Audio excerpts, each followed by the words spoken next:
Last వీడియోలో బాదాం powder చూసాం కదా! ఇప్పుడు వాటితోటి ఆ బాదాం పౌడర్ తోటి కుల్ఫీ ఎలా ప్రిపేర్ చేయాలనేది చూపిస్తాను.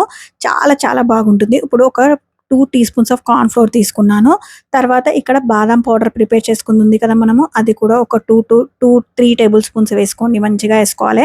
ఇప్పుడు ఇక్కడ దీంట్లో మిల్క్ యాడ్ చేసుకొని కలిపి పక్కకు పెట్టేసుకోవాలి. ఇప్పుడు ఒక హాఫ్ లీటర్ మిల్క్‌ని ఇలా బాయిల్ పెట్టేసుకున్నాను. బాయిల్ అయితున్నప్పుడు మనం ఈ పౌడర్ అనేది ఎయాలి. దీంట్లో ఏసిన సాఫ్రాన్ వల్ల, మన కుంకుమ పువ్వు వల్ల మంచి కలర్ వచ్చే వరకి ఇలా ఈ స్టేజ్‌లోకి చల్లార్చేసుకోవాలి. టోటల్‌గా చల్లారిన తర్వాతనే మనము ఇక్కడ డ్రై ఫ్రూట్స్ యాడ్ చేయాలి. ఇలా డ్రై ఫ్రూట్స్ యాడ్ చేసిన దాంట్లో మౌల్స్‌లో కానీ, లేదంటే గ్లాసెస్‌లో కానీ ఏదుంటే అది దాంట్లో మొత్తం కూడా యాడ్ చేసేసుకోవచ్చు.